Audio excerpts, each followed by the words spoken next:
Hello, good morning all of you. कसे आहात तुम्ही सर्व? आय होप तुम्ही सर्व मस्त आणि मजेत असाल. तर आज दिवसाची सुरुवात सुट्टी जरी असली तरी लवकर झालेली आहे, कारण सकाळी सकाळी आज 2 बुकिंग आलेल्या होत्या. मग सकाळी एक बुकिंग आणि दुपारी एक बुकिंग असल्यामुळे मला 2 वेळाच पार्लरला फेरी मारावी लागणार होती. त्यामुळे जरा लवकर उठून कामाला सुरुवात केली होती. अर्धा स्वयंपाक मी करून घेतला होता आणि अर्धा स्वयंपाक मी पहिली बुकिंग करून घरी आल्यानंतर मग मी चपात्या करणार होते. तर रात्री हे जे मी लिंबूचं लोणचं करून ठेवलं होतं ते छानपैकी मस्त सकाळी गार झालं होतं. गार झाल्यानंतर मी मस्तपैकी ते घट्ट पण झालेलं होतं आणि मुलांना आवडतं म्हणून मी ते थोडं जास्त क्वांटिटीत बनवलेलं होतं. तर ते जेव्हा मी बरणीत भरलं तेव्हा मला कळलं की त्याची क्वांटिटी जरा कमीच झालेली आहे. ते मुलांना 5-6 महिन्याच्या वर जाणार नाही. सो असो, नंतर संपल्यानंतर ते पुन्हा बनवावंच लागेल. तर हे जे लोणचं बनवलं होतं ते सगळं मी बरणीत भरून घेतलं आणि स्वयंपाक झाल्यानंतर मी तयारी करून पार्लरला गेले. तर पार्लरला अर्ध्याच तासाचं काम होतं, पण नंतर क्लायंटला अजून काही रिक्वायरमेंट्स होत्या, त्यामुळे मग मला 1 ते 1.5 तास पार्लरला उशीर झाला. मग त्यानंतर घरी आल्यानंतर पुन्हा माझा जो अर्धा स्वयंपाक बाकी होता, म्हणजे चपात्या करायच्या बाकी होत्या, त्या चपात्या पूर्ण केल्या, जेवणं वगैरे केली आणि सकाळचे जेवढे सगळे कामं बाकी होते ना तेवढे सगळे कामं आटोपले. आणि हे मी रात्री ना जरा इडलीचं पीठ भिजायला टाकलं होतं, कारण बरेच महिने झाले जवळपास मुलांनी इडली सांबार खाल्लेलं नव्हतं. कारण ते इडलीचे जे वेगळे तांदूळ असतात ना ते अवेलेबल नव्हते माझ्याकडे. पण आता जेव्हा गावाला गेलो ना तर तिकडनं मम्मीने मला ते तांदूळ दिलेले होते, त्यामुळे आता बऱ्याच वेळा माझ्याकडे तुम्हाला इडली पाहायला मिळणार आहे. तर ते इडलीचं पीठ मी रात्री भिजवून ठेवलेलं होतं, म्हणजे तांदूळ आणि डाळ भिजायला टाकलेली होती, तर ती दळून घ्यायची होती. आता दुपारचे जवळपास 1:30 ते 2 वाजलेले होते आणि तेव्हा मी ही डाळ दळत होते. ॲक्च्युली सकाळी करायला पाहिजे होतं, पण सकाळी अचानक क्लायंटची बुकिंग झाल्यामुळे माझं हे काम पेंडिंग पडलं होतं. पण आता ऊन खूप जास्त पडायला लागलं आहे, गरमी खूप आहे, त्यामुळे मला असं वाटतं की रात्रीपर्यंत फर्मेंट होऊन जाईल. पण बघू, जर नाही झालं तर मग मात्र मला स्वयंपाकाचा प्लॅन चेंज करावा लागेल. तर बघू काय होतंय. तर हे सगळं पीठ मी तयार करून घेतलं आणि झाकून पुन्हा जी दुसरी बुकिंग होती माझी ती करण्यासाठी मी पुन्हा पार्लरला गेले. बिझनेस म्हटलं ना की आपल्याला आपला वेळ सोडून क्लायंटच्या वेळेनुसार वागावं लागतं.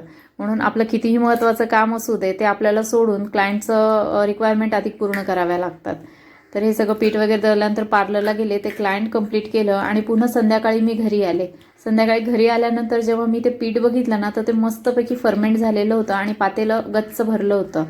तर कारण ऊन पण इतकं जास्त पडतंय की गरमीमुळे ते पीठ पटकन, म्हणजे 2 वाजता मी ते दळलं आणि 6 वाजेपर्यंत ते छानपैकी फर्मेंट होऊन गेलेलं होतं. पण हिवाळ्यामध्ये ना हे पीठ मात्र अजिबात फर्मेंट होत नाही, कारण वातावरण पूर्णपणे गार असतं. गरमी नसल्यामुळे पीठ फर्मेंट व्हायला खूप वेळ जातो. म्हणून मग मी हिवाळ्यात काय ट्रिक यूज करते ना हे तुमच्यासोबत शेअर करते.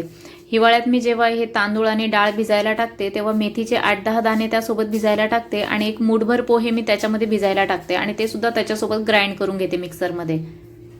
आणि साधारण 7-8 तास आपण जेव्हा हे पीठ फर्मेंट करायला एरवी ठेवत असतो, तर हिवाळ्यामध्ये 12-13 तास किंवा 14-15 तास ते फर्मेंट करण्यासाठी ठेवायचं. तर जास्त वेळ दिल्यामुळे ते छान फर्मेंट होऊन जातं हिवाळ्यात सुद्धा. तर अशा पद्धतीने मी प्रत्येक हिवाळ्यामध्ये ती ट्रिक यूज करते.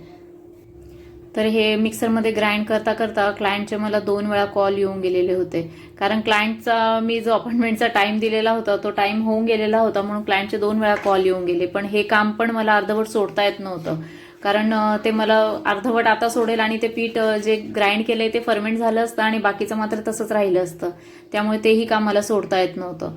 सो ते काम मी पूर्ण केलं. क्लायंटने तेवढे 10-15 मिनिटं माझा वेट केला आणि मग मी लगेच पार्लरमध्ये जायला निघाले. पार्लरमध्ये काम थोड्याच वेळाचं होतं, पण क्लायंट जेव्हा येतात ना तेव्हा फ्रीमध्ये गॉसिप होतं आणि मग त्यांचं सेल्फी सेशन पण चालू होतं, त्यामुळे आपल्याला तेवढा वेळ तिथे द्यावाच लागतो. आणि जर एखादं मेकअपचा क्लायंट असेल ना तर ते मेकअप आपल्याला क्लायंट सांगते की एकदम सिंपल मेकअप करा आणि 10 रेफरन्स फोटो दाखवत असते त्यातही माझा बराचसा वेळ चालला जातो. असो, तर इथे छानपैकी घरी आल्यानंतर हे पीठ जे मी दुपारी दळून गेलेली होती 2 वाजता, ते 6 वाजेपर्यंत छान फर्मेंट झालेलं होतं. मग मस्तपैकी सगळ्यात आधी सांबर बनवून घेतलं आणि सांबर होतं तयार तोपर्यंत मस्त इडली पण इकडे तयार करून घेतली होती. इडली पण छान अशा सॉफ्ट आणि स्पॉन्जी तयार झालेल्या होत्या. आधी मी सांबारचा मसालाही घरीच बनवायचे, पण आता वेळ अजिबात मिळत नाही, त्याच्यामुळे मी सांबारचा मसाला आयता जो मिळतो तोच मी त्याच्यामध्ये ॲड करते. त्याच्यामुळे सुद्धा सांबार एकदम छान टेस्टी तयार होते. आणि इडली सांबार बनणारे हे ऐकल्यानंतर तर मुलांना खूप जास्त भूक लागते. त्यामुळे मुलांच्या 3-4 वेळा मला विचारलं गेलं होतं की झालं का झालं का. शेवटी मी सगळ्यात पहिले ज्या इडल्या तयार झाल्या त्यांना बनवून त्या मी जेवायला बसवलं. आज पार्लरला 2 फेऱ्या झाल्यामुळे खूप थकवा आलेला होता. ॲक्च्युली मला जेवण करायची सुद्धा इच्छा नव्हती आणि ही इडली बनवायचं तर मला अजिबातच इच्छा होत नव्हती, पण मुलांना आवडतात म्हणून नाईलाजाने आणि केलेलं होतं. फक्त बनवायचं बाकी होतं म्हणून मग मला ते बनवाव्याच लागल्या. पण इतका थकवा आलेला होता ना की काहीच करायची इच्छा होत नव्हती. कारण दिवसभर घरातल्या गोष्टी मॅनेज करणं, मुलांना मॅनेज करणं, बिझनेस मॅनेज करणं, यामध्ये खूप डोक्याला ताण होऊन जातो. खूप दिवस हेक्टिक जात असतो आणि थकवा तर इतका प्रचंड येत असतो की काहीच काम करण्याची इच्छा राहत नाही. कारण शेवटी स्मॉल बिझनेस म्हटलं तर बॉसही आपणच असतो आणि वर्करही आपणच असतो. पण जेव्हा मुलांच्या चेहऱ्याची अशी छानशी अशी गोड स्माईल बघतो ना, तेव्हा सगळा थकवा आणि कंटाळा जो असतो तो दूर होऊन जातो. तसाच आज काहीचा माझा दिवस होता. तर इथे छानपैकी त्यांनी सर्वांनी इडली एन्जॉय केली. त्यानंतर आहोंनी सगळं ते ग्रॉसरी वगैरे आणलेली होती ती सगळी मी एका ठिकाणी स्टोअर करून घेतली. कारण आता ते सॉर्ट आउट करायला मला अजिबात इच्छा नव्हती. कारण जो भाजीपाला होता तो सुद्धा मला भरून घ्यायचा होता. 6 किलो बटाटे आणले होते वेफर्स करण्यासाठी आणि काही भाजीपाला होता तो सगळं मला भरून घ्यायचा होता. तर व्हिडिओ आवडला असेल तर लाईक, शेअर आणि सबस्क्राईब करायला मात्र विसरू नका. भेटूया नेक्स्ट ब्लॉगमध्ये. Till then bye bye.